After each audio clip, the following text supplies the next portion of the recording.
What is going on, you guys? Welcome back to Down to the Wire. I'm your host, Brian Costa, and it has been far too long. My hiatus with podcasting is now officially over, and I'm glad to be back behind the mic. First things first, where have I been? I've been wrapping up a grad program right now at Bryant University. I've been doing work with them on the side, and that has just taken up all my time through now. But now that that is coming to an end, I want to get back into podcasting and back into this space, and I'm really excited to do so. And we have a really exciting first guest for this first show back. On today's show, we're joined by Ryan Daly, a rising star in the coaching world and set to begin his first season as an assistant for the VCU men's basketball team. After a standout playing career at Delaware and St. Joseph, Daly has quickly made a name for himself on the sideline. From his time at UAlbany, where he helped develop one of the nation's top offenses, to his recent success at Bryant, helping the Bulldogs reach March Madness. His experience has already led to major player development and championship wins. So without any further ado, let's dive into his basketball and coaching journey and discuss what's next for him in Richmond. All right, we're joined here by VCU assistant men's basketball coach Ryan Daly. Ryan, glad to have you on the program. Thank you for taking the time. Man, super excited to be here, Brian. Appreciate, what you did for us last year, and, appreciate you taking the time to do this with me right now, because I haven't talked to you in a minute, but I'm sure, a lot has changed, but a lot has probably stayed the same in both our lives, just different places. So, excited to be here, man.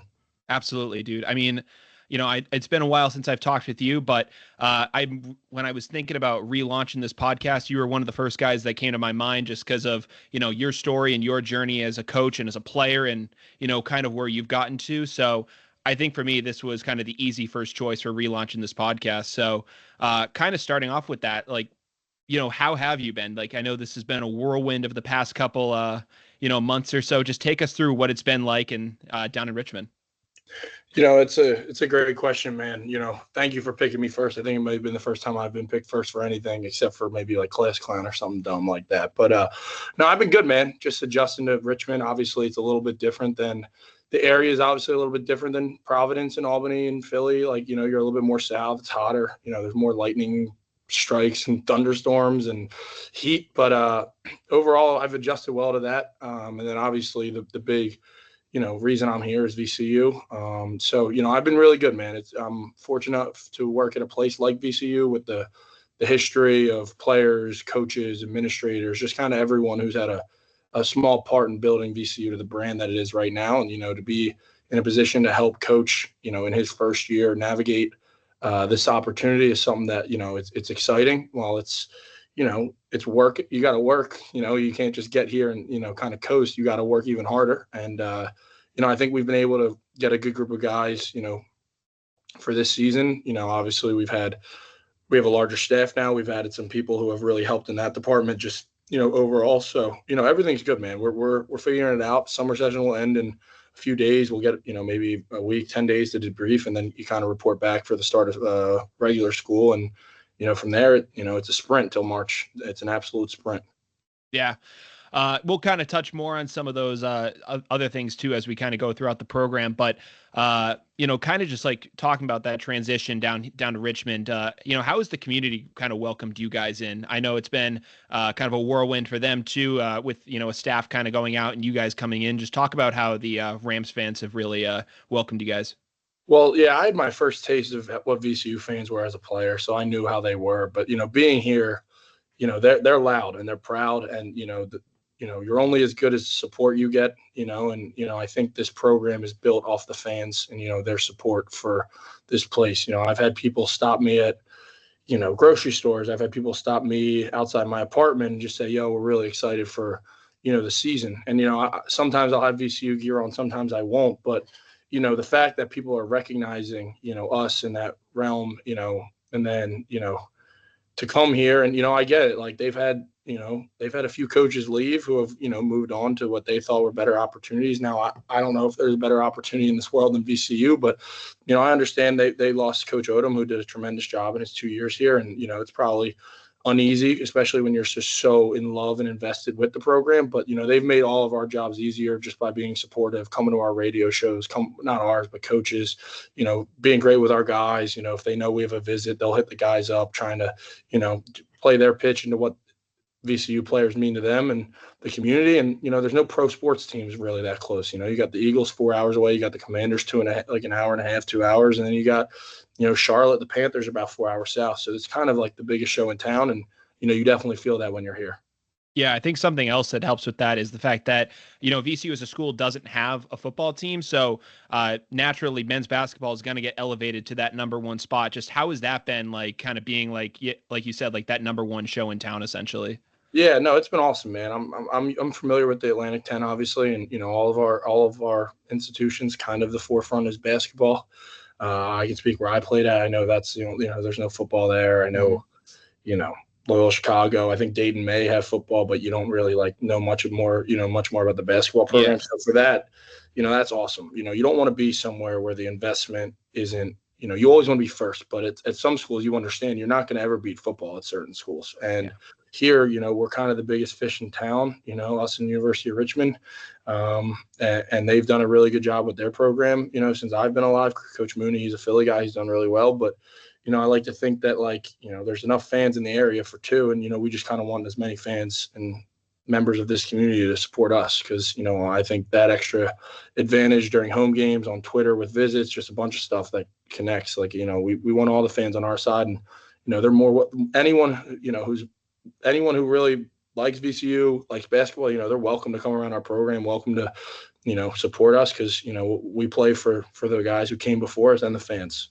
Yeah. Another thing that really helps you guys out too, in terms of just like your overall reach is the facilities you have. I've been seeing you guys kind of post about it. I've kind of been looking a little bit on VCU Hoops, kind of seeing the stuff that they have. I mean, just looking at what the Siegel Center has to offer, looking at your guys' practice facility, it looks really state of the art. I mean, I think I've heard some people say that, VCU, it's in the A10, but everything else about it is considerably that Power 5 kind of caliber in terms of the way they do things. Just talk about, how much of a step up and how, that's kind of really, shaped you guys in this journey. No, that's a great question, man. This facility, I think it's 10 or 11 years old. You wouldn't know it. And I think it might be 15 years. I'm not too sure, but you wouldn't know it. You'd think it was built yesterday.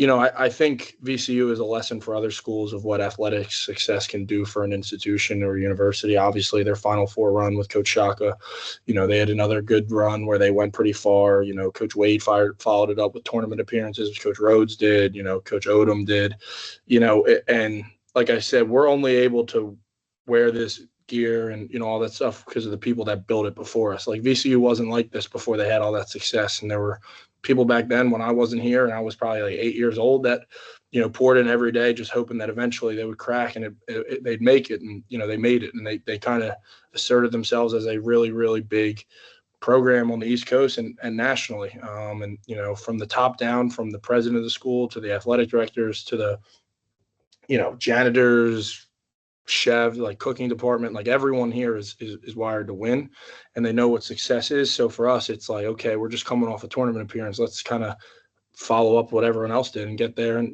win a game. So, I think that's been great for us.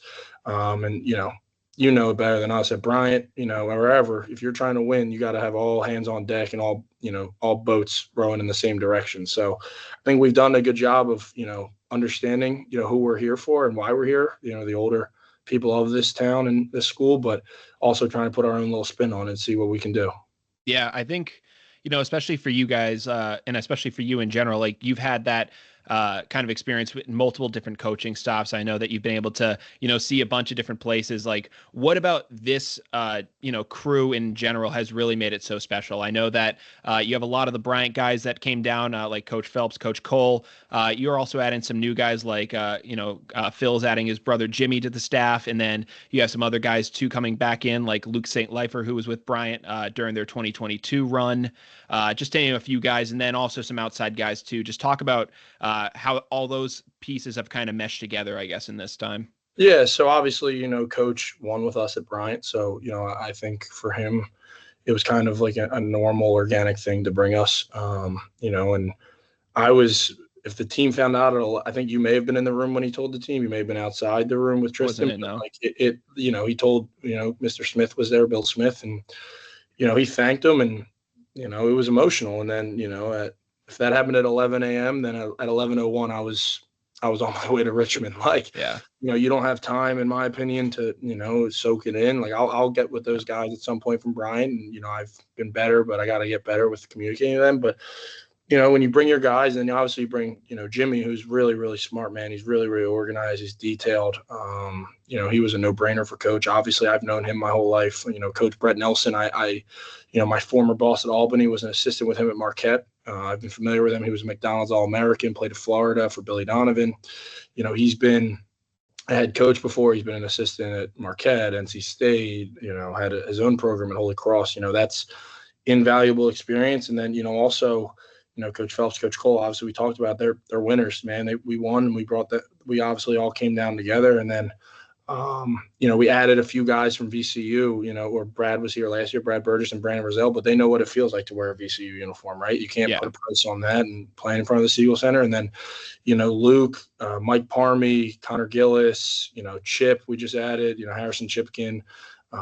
We've just kind of done – we've done a really good job. I think Coach has done a really good job, I should say, of, kind of putting us all in a room. And, once you're in there, it's basketball, right? And, I think we've all grown in 6 weeks, 8 weeks, whatever it's been as a full staff. Like, we're kind of understanding each other. It's like football or basketball or baseball. Like, the more you're around guys, the more you coach with them, play with them, work with them, you're going to start figuring out, where you fit in. And, none of us have any egos. And, we have a boss who he's just so good and so easy to work with and for. And, he makes you want to play or coach hard, whatever hard for him. You just want to go all out because, he's got that trust and that faith in you. And, the new additions have been awesome. And Brendan Hobray, they've all hit the ground running. And, I'm really fortunate to be around such talented people on a daily basis.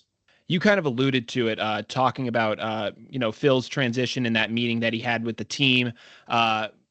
We were all kind of up on our phones at 10:30 at night that I have the tweet here from Rothstein on March 25th, kind of seeing the news that he was going to end up going to Richmond. For you, is there ever, kind of in that process, did you kind of was there kind of like a text? Was there something that you knew about beforehand, or are you kind of figuring out as everyone else is kind of figuring that out? I would say when those tweets went out, right? Is that a Tuesday night? 25th? Yeah, I think so. Yeah. So he had not been offered or accepted that job. I had gotten a call probably 2 hours before that said, just, be by your phone, start thinking about, other, kind of think about, but not anything specific from Coach. Yeah. And it was just kind of one of those things where it was like, hold tight, don't gossip, don't read something and go. Now I lost my mind and I had to call his dad, and, because Phil Sr.'s both my grandfathers have passed away, unfortunately. So he's closest to the next up. And, I called him and I was like, I got to know, and I had heard rumors of other things. And, that tweet went out and it was kind of a wildfire because you're just sitting and my phone went from sitting there, no one was calling it, portal had just opened, so a few recruits maybe, but that night, I can tell you right now, I didn't go to bed till 5 a.m. And then we met the next day as a program, and that was a hard decision. VCU is a great spot, but Coach poured a lot of time into that place, and he showed up every day ready to work. And you can speak for yourself. I was only there a year, but he treated everyone right, and he valued those relationships he had up there. I can say that for sure. And it was hard for him. But at the end of the day, if you're a competitor, or you're driven, you got to kind of figure out what you want to do. And he figured out, that his heart was set on here. So, my job was to support him, and I just, that first week, me and him I came for his press conference. I drove 11 hours through the night just to be here for him. And part of that was to start working, but part of that was this is a big opportunity, but we're ready. We're kind of here for this, and I wasn't going to let him go, not see any familiar faces here and whatnot. So, I had a little bit of an idea, and then I had a call from someone else who I trust who had said, this might be happening for real. And, I didn't want to bother he's Coach, my boss. I love him to death, but I'm not trying to, call him and ask him what is this, or is this true? So it wasn't my job to gossip. It was just my job to be ready for whatever my coach and my boss wanted us to do. And he said, we're going here. So, the moment that happened, it was, right down 95, as I like to say.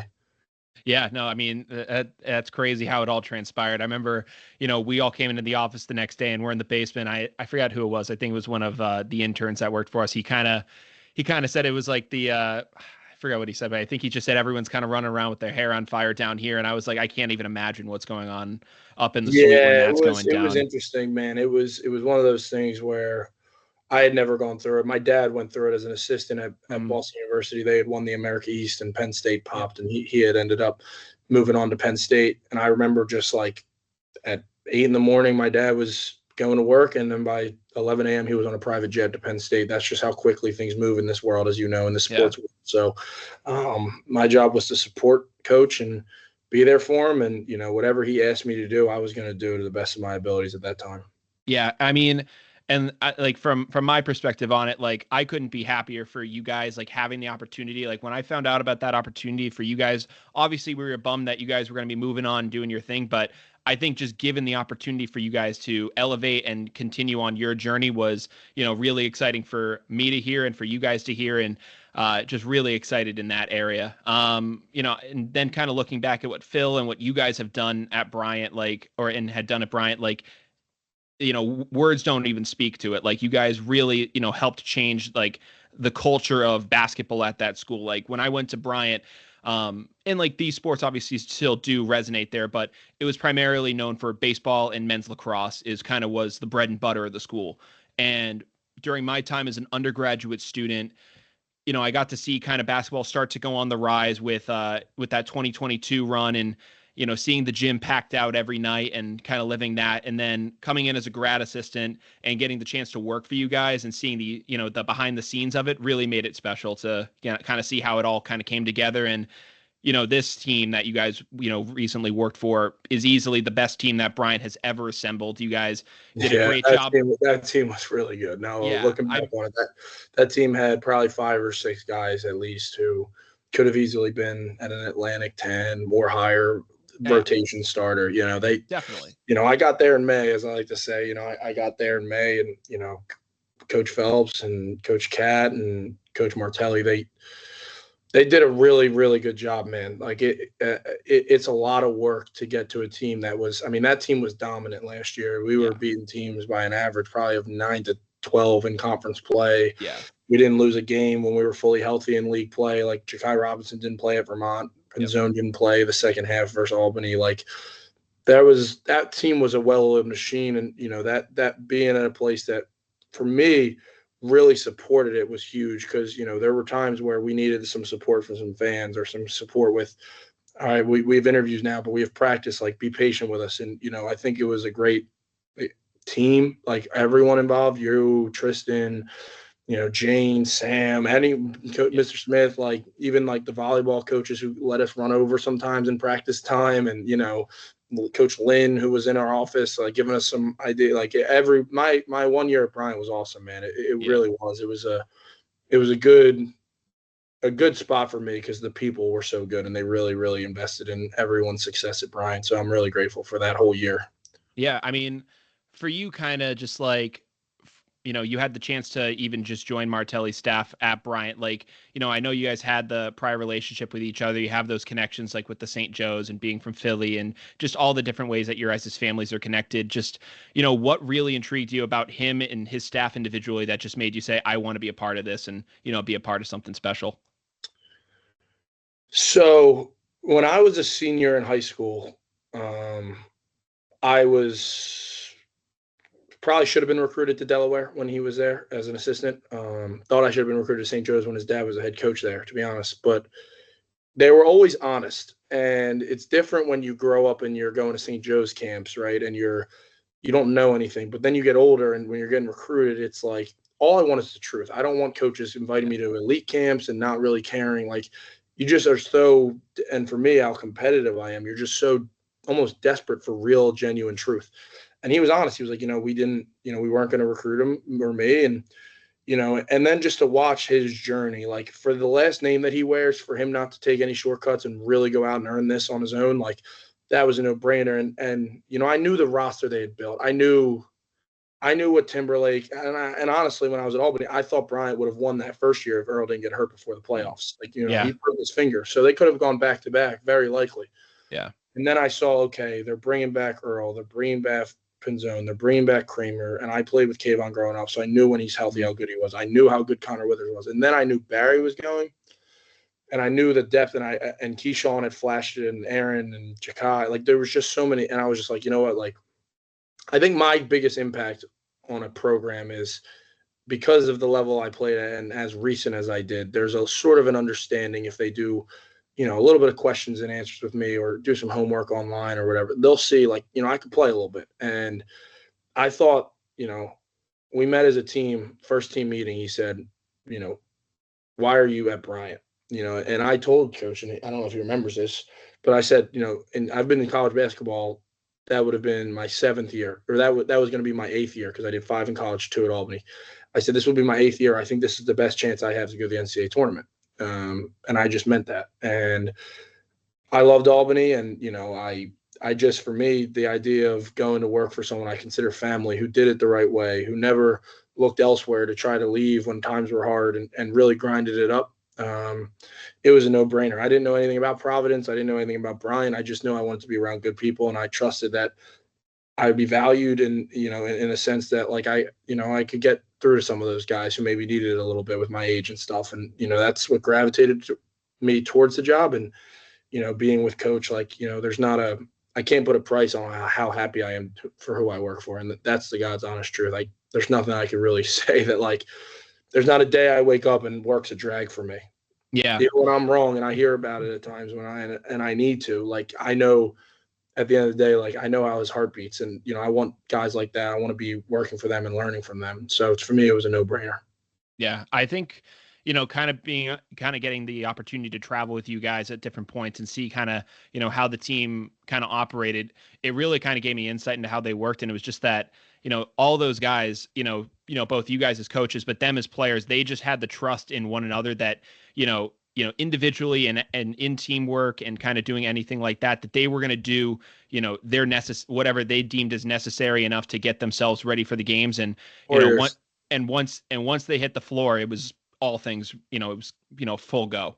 They were, yeah, no, I agree with that, man. I think a lot of those kids were transfers, and for better or for worse, something went wrong at their first school, whether it was too high of a level as players, whether they didn't see eye to eye with a coach. So they all came together and understood, like, man, like, I don't want to do this again. Like, I want to win. And, it's led by Earl, right? And it's led by, like, Earl and just his overall approach. And then, Pinzone, Raf averaged 7 a game in the Big East. Like, no one ever questioned if Raf could play as a sophomore in the Big East. It was, he wanted to go somewhere where he could do his thing and showcase more of what he was about. And, I didn't think there was a better shooter in college basketball for the first half of last year before he pulled his groin. And, Connor had been in league and he had gotten to the championship, but he never won. And Jakai had, hadn't played at Miami, and Keyshawn wasn't recruited very highly. And, just like a lot of Barry was in the A-10 2 years. And,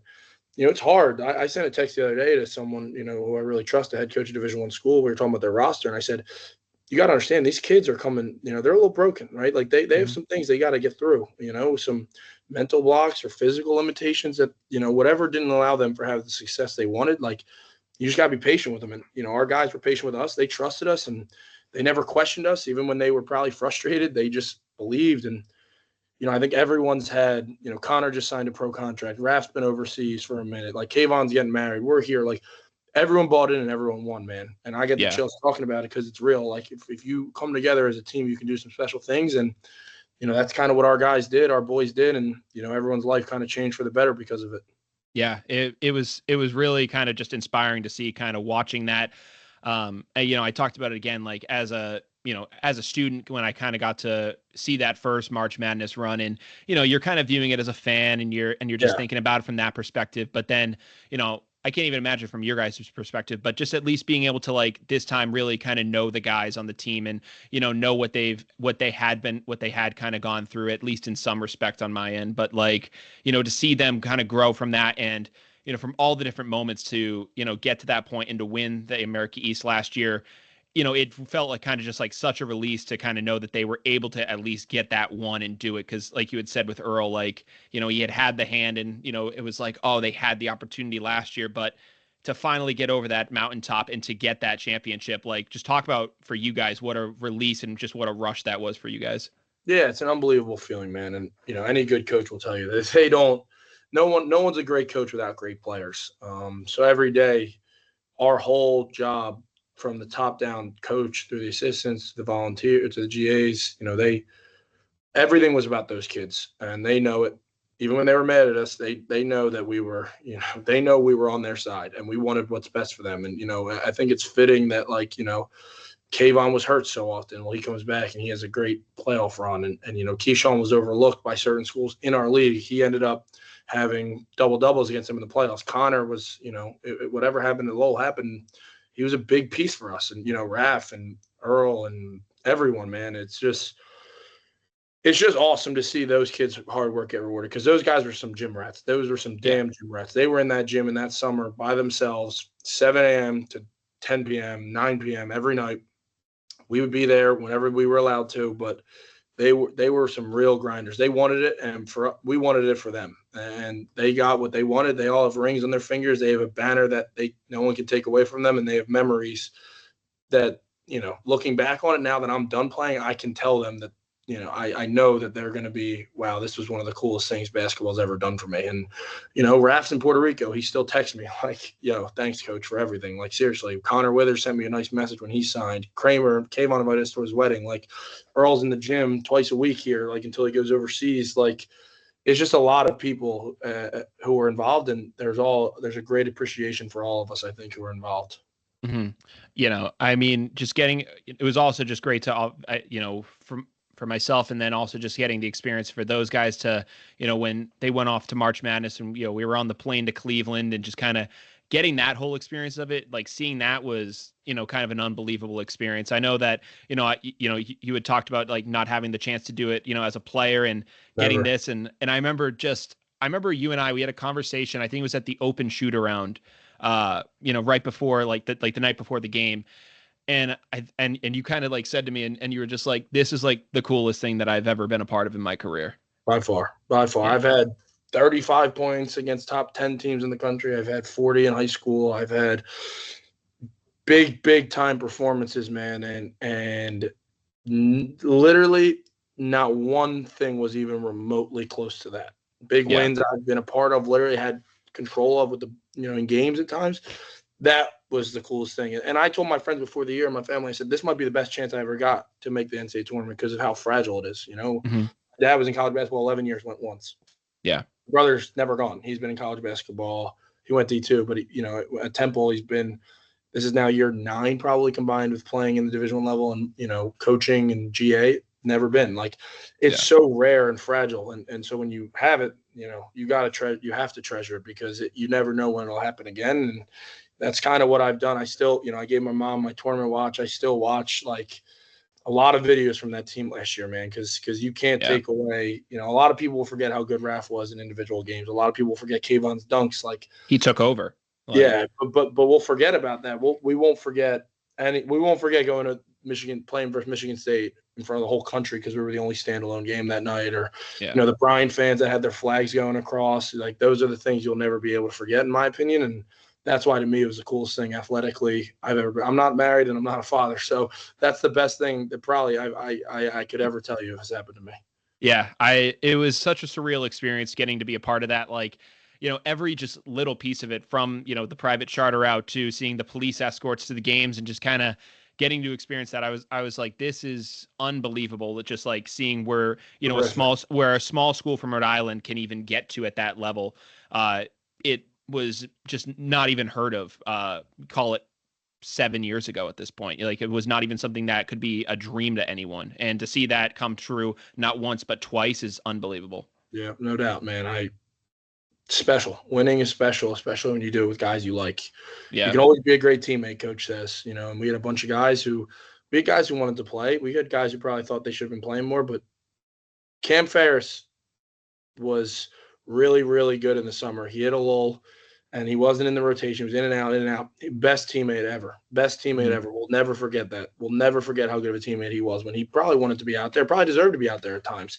But, I'll never forget how passionate he was, how excited. He told the guys, I remember, like, I'm 23, 24. Like, this is my last. I don't know if I'll ever play again. Like, please just help me get there. And they, there was an appreciation, and I think those guys are connected for the rest of their lives because of it. Yeah. Again, like some of the other things that came with that, national TV run and everything that came like with that was just, a lot of recognition from, Earl catching the elbow to the face and him going viral on Twitter. I remember him in the locker room afterwards, like obviously there were the emotions and everything like that. But afterwards he kind of looked up and he was like, oh my God, I'm trending right now. Yeah, everywhere. Everywhere. And he was like, I'm viral. This is crazy. And I was like, yeah, man, like that's what March Madness does. And, I know another, thing that kind of came from it was, a connection that you have in Sir Charles Barkley. I know that he was shouting you guys out on TV, and I know that we also had the chance to meet him during our time at Grand Canyon. That was really insane to kind of see that kind of recognition as well. Yeah, no, he's always been support. He's very close with my mom and my dad, and for someone of his stature, he really cares about who he cares about. Now, yeah. I will tell you, if he doesn't know you, and he might not care. Now, he'll always be sympathetic, but every time you're with him, he'll take a picture with you if you ask nicely. Every time you ask him for an autograph, he'll do whatever.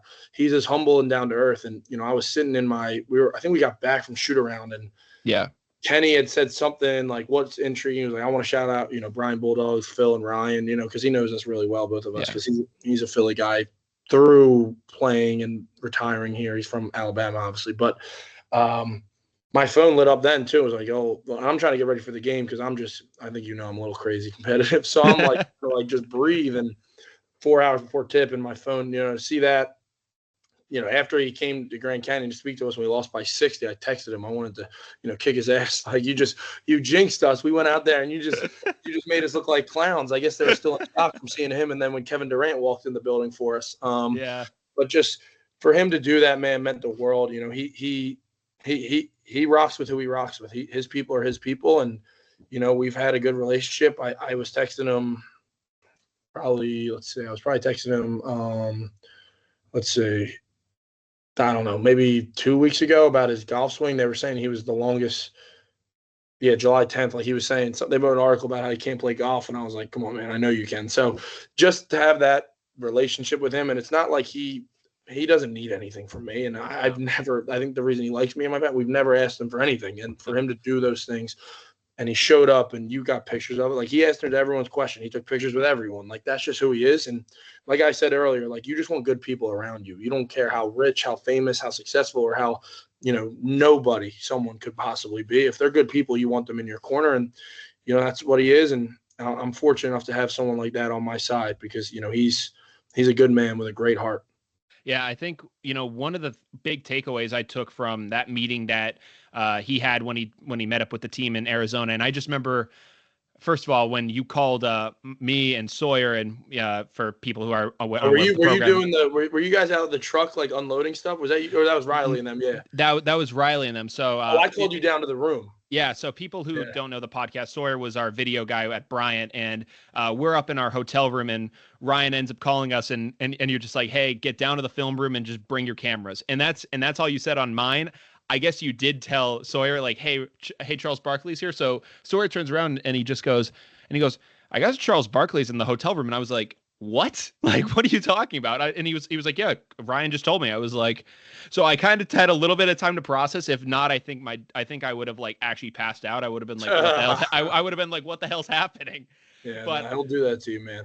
Yeah, no, but I just remember seeing some of the, I think it was like Connor and Cam, I think it was, and Aaron Davis. They're like rocking back and forth. They were like catatonic just seeing him walk in because I think at first they thought I think in their minds they were kind of saying, oh, it's going to be KD. It's going to be KD because they were like, oh, it's Arizona, like whatever. Like, oh, yeah. And Cat too, with his connection with him.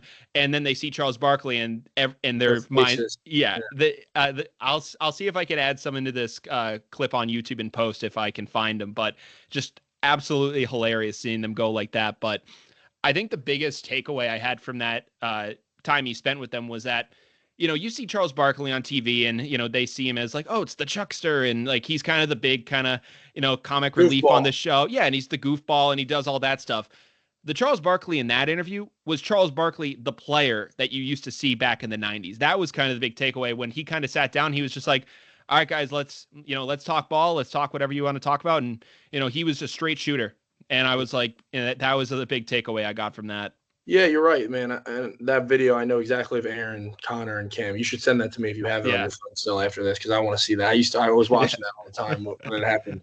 I think it was cool for both people because, they got to learn, right? They've never seen Charles play live, our kids, and I never really did either, to be honest. Like, now I can watch YouTube and see his numbers and be like, yo, this guy was a bad boy. But I think for him, it wasn't like he wasn't being funny. He was being serious, and he was telling them, like, you need to – pay attention in school, because he'll tell you not everyone on that team is going to the NBA. Probably a majority are not, right? So there needs to be a realization of that and understand, like, you can still use basketball as a way to. And I thought, he connected with the guys because of his background and his upbringing was similar to some of our guys, and what they've gone through adversity wise, and they were able to see, like, and he was able to tell them, like, you don't need to go to the NBA. No. Just to be a success or to change, what's kind of your family's norm and break generational curses. And I thought they were really appreciative for that. And I could see in their faces, they really value that experience. And, he was there for an hour. He would have been there for 4 if we asked him to. That's just kind of the guy he is. And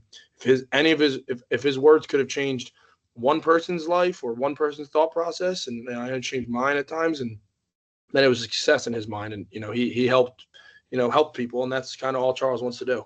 Yeah, I think the biggest kind of takeaway quote that I had that, I was able to kind of take away from this was at the end when, Coach Martelli went to go shake his hand, and he was just like, listen, guys, we're just playing basketball. We're not saving the world here. Yep. And, it's just basketball. It's not a liver, like nurses, cops, they have real jobs. Like, they have a lot of pressure on their jobs. There's no pressure playing basketball. You just got to go do your thing. I remember he said that too. Yeah, that was a big quote that I took away. Another one, just really quickly, was that when I forgot who it was. I think it might have been Earl or it might have been Kramer or something like that, who ended up saying, who's better, LeBron or Jordan? And he just goes into, like, you just see him kind of get the flashbacks, and he's like, Michael Jordan was a killer. Yeah, just speaking from experience. I disagree with him on that debate, but I never saw Michael. And, I know nostalgia is real, but he'll tell you exactly what he thinks. That's one thing about him. He will never not tell you exactly what he thinks. He will always give you the truth. He doesn't care if you like it or not. Yeah, that was also a really cool moment, just from that time. And obviously, the game didn't go as the way as people wanted to. But I think just from that experience at GCU, that I think launched us into what they were able to see from conference play. I remember I talked with Coach Martelli after the game, and he was like, non-conference is over. We got to be ready to go. And, you guys hit the ground running. No doubt. No, that was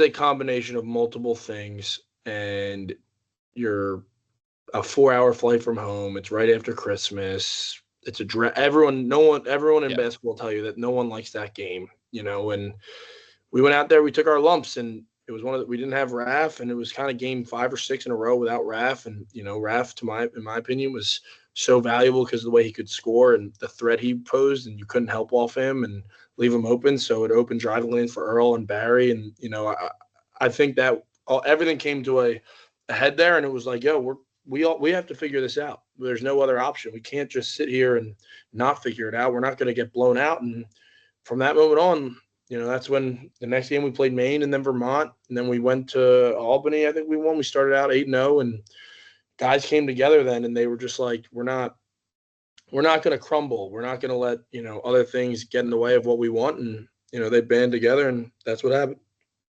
Yeah. I think for, kind of just looking back on that season in general, like, obviously you see where it ended, you see kind of the media and the notoriety that came with the team throughout. But for you, I guess if you kind of had to boil it down to maybe like the small things, what were some things like with that team, like outside of that you would just say were, really and truly special? I think Connor Withers' maturation throughout the year was really, really special for me. I think Pinzone letting me connect with him and try to really push him in the summer and the fall and the spring or the winter. I remember that. I remember all of it. All of it. Like we didn't have any like hiccups. Like Grand Canyon was a hiccup. I understand that. Fair.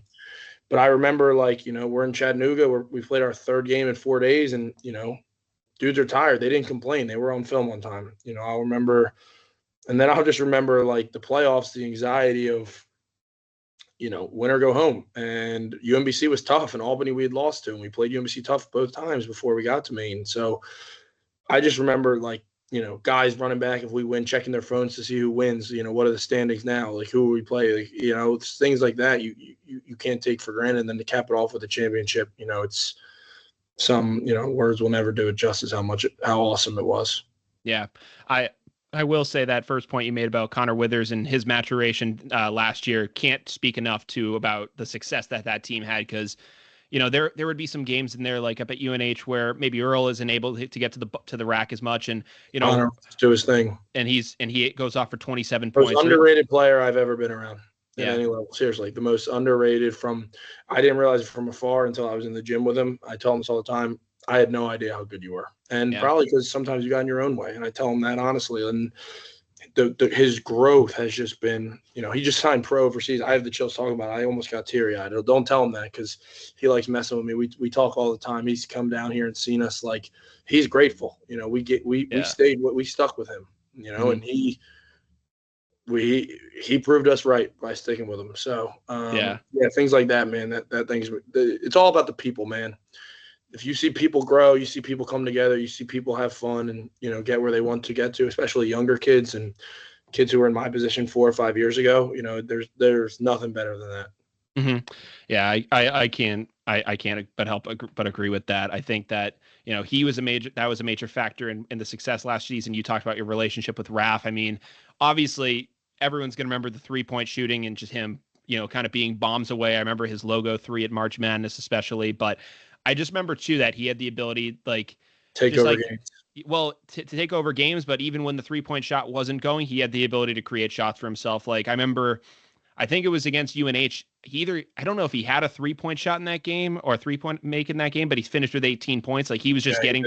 Yep, I remember he did not play well at UNH, but he still was able to muster up 18 points and made it work. And scores do. Yeah, it was really special to see, but. That was a really special team. I know that you guys are now down in Richmond now trying to, recreate and try to get back with a new squad now. Down here, though, you guys have some familiar faces to us Bulldog fans. You have Barry Evans and Keyshawn Mitchell joining you guys up in Richmond.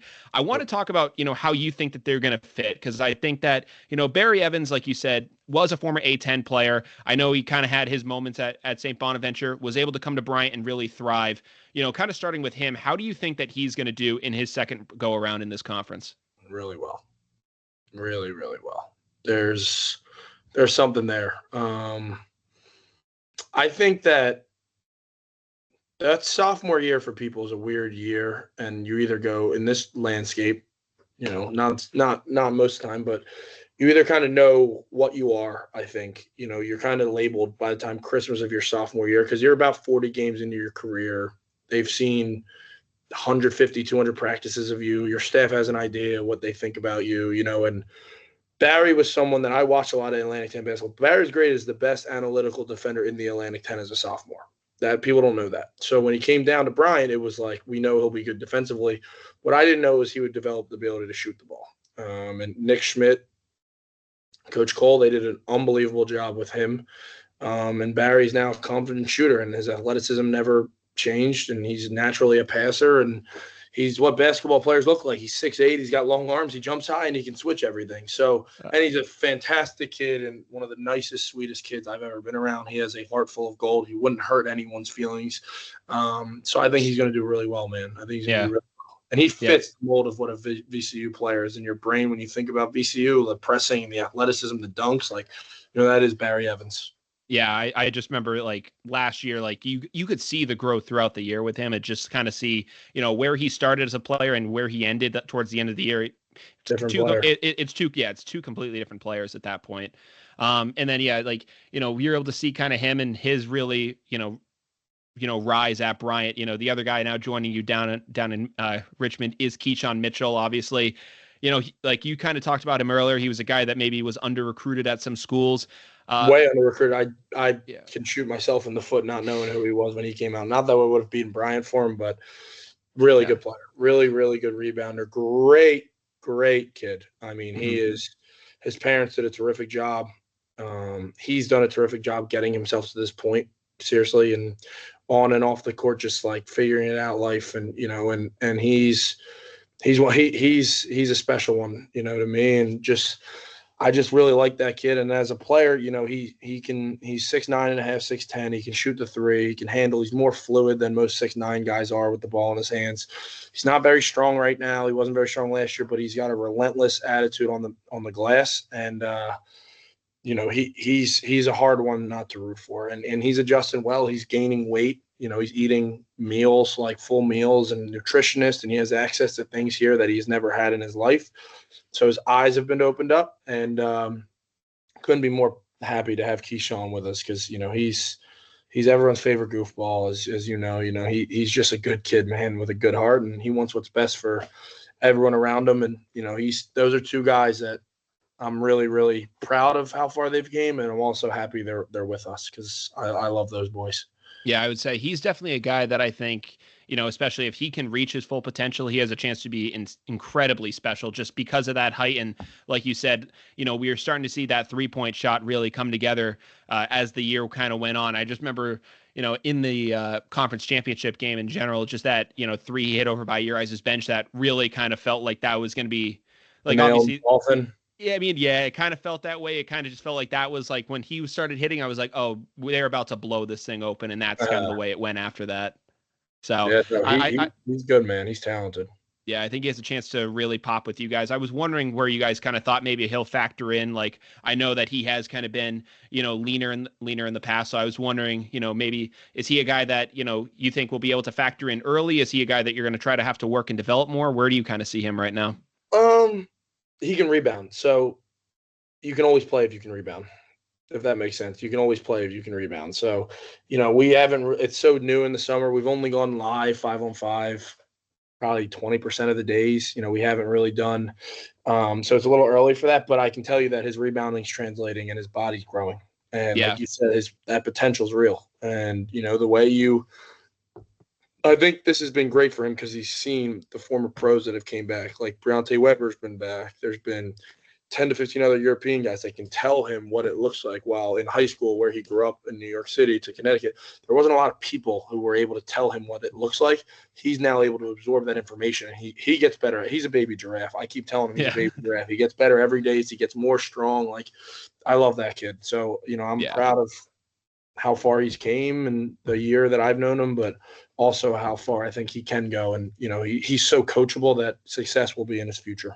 Yeah, I think just kind of looking now towards the future for the program and everything like that with you guys moving forward. I mean, you're coming in now as a new coach with a new staff and, obviously trying to, go in with this, new school and everything like that. But you guys have had to really go out in the transfer portal. And, before doing this interview, I was kind of just looking through the roster and kind of seeing that you guys have been able to get guys from all over, whether it's the SEC, the Big Ten, the Big East, like just kind of seeing how you guys have been able to build this crew.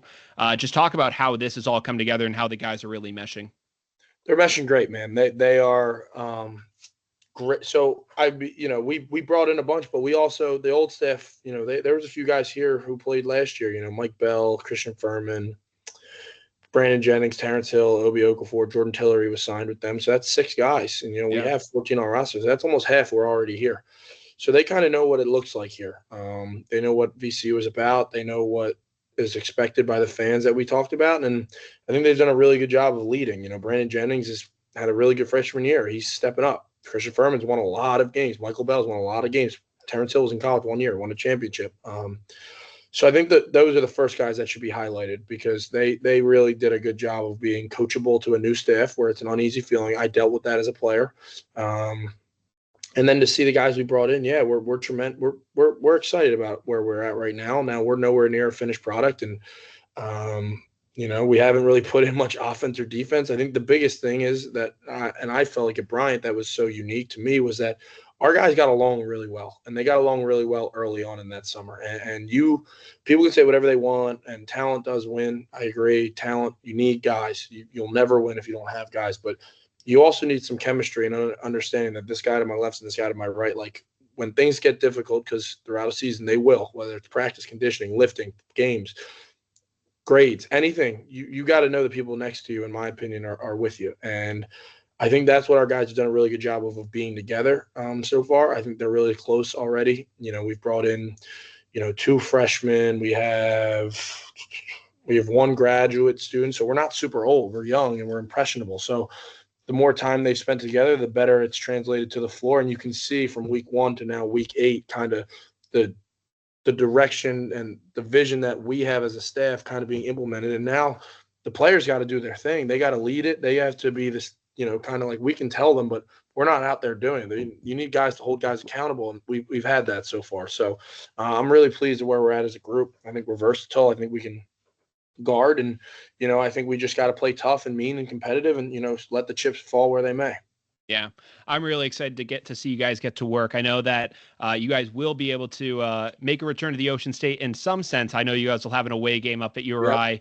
Yep. Maybe getting the opportunity to come back up to Rhode Island and just be in that area again. Like, what are you excited to have up there and maybe seeing pizza? Pizza. That's what I need. I need pizza. That's one thing they didn't tell me about the South, that pizza was few and far between. It's not like, in Philly, it's every day. In Jersey, it's every day. Rhode Island, I lived on Federal Hill. It was every day. You're living good. I was getting pizza every day. Now I'm excited just to be back in an area that was so good to me and really changed our lives. Now, I talk like this. I was there 1 year. I was there from May to March. I was there 10 months. But the impact that Tristan, Sam, you, Jane, whoever else, just anyone else, Mike, the strength coach, Beach, the strength coach, just, Troy, the trainer, Mel, everyone, everyone there. And I hope they all come to our game versus URI. I hope we get to see. I hope there's a Bryant fan section at URI, because I can tell you Barry and Keyshawn, they love that place too. Keyshawn posted Bryant's schedule on Instagram today as a repost, because there's Langston's still there, Aaron Davis still there, Khalil Williams, Jakai. There's Jason Seppi, Jaden Brown, Frankie Vasiluzzo. There's a lot of people there that we had great relationships with. So I'm excited to see everyone. I know if we get up there early, I know Coach is probably going to go to his favorite restaurant. I'll probably, call FaceTime Nick Schmidt, because that was my guy up there, and we used to go to the one spot on the corner. I forget the name of the pizza spot, but just being up there and being around that area, that was so good to us. Coach, obviously Cat was there for 6-7 years. They might be emotional, I don't know, but I can tell you I'm excited to be around and see the people up there that really poured into us and allowed us to have this all happen. Yeah. And I guess as, we're kind of coming to a close here, I think that it would be appropriate just to kind of say, as you guys are, preparing for the season, when you guys have that first home game at the Siegel Center and you're on the sideline there, just talk about how excited you are for that moment. You're gonna make me cry. I'm excited.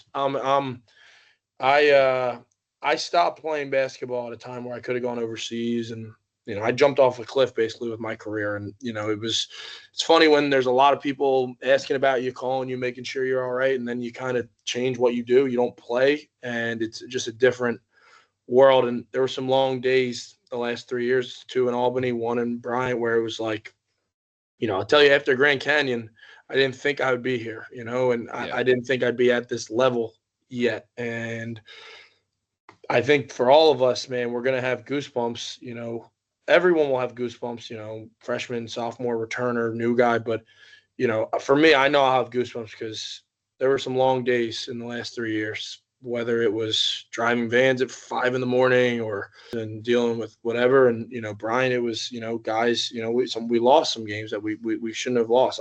My first scout at Bryant was our first game against Siena. I tormented myself a lot about that game and the way it slipped through our fingers, and that's real. And, trying to see where we're at, and the thing is, it's a great spot to be, but I'm not even slightly content. I want to win as many games here as we can. And if there's a win streak at the Siegel Center, I'm sure there probably is. I want to chase that, and I want to chase tournaments, and I want to go back to that feeling that you shared and I shared in March, where it was, please ask. I want our players to have the chance to experience this, and for our guys, like I think it's special. Jadrian Tracy, he was my teammate his freshman year in college, my senior year. Like he transferred from Oregon, like he deserves to play closer to his home in Florida and have his people here. And Ahmad Noel and Brandon Jennings is a Richmond kid. Christian Furman's won a lot. Tyrell Ward, he didn't play last year. He deserves an opportunity to play in this environment, and it's sink or swim. And I just hope our guys are ready. I know they will be mentally and physically. I'm really, really excited for them. And, we're excited to be here, and all we want to do is work and, keep the tradition of VCU basketball alive. Well, Ryan, we're all really excited here too. I just want to thank you so much for coming on the show today, man. I really do appreciate you taking the time. No, man, no doubt, Brian. Thank you, bro. I appreciate you.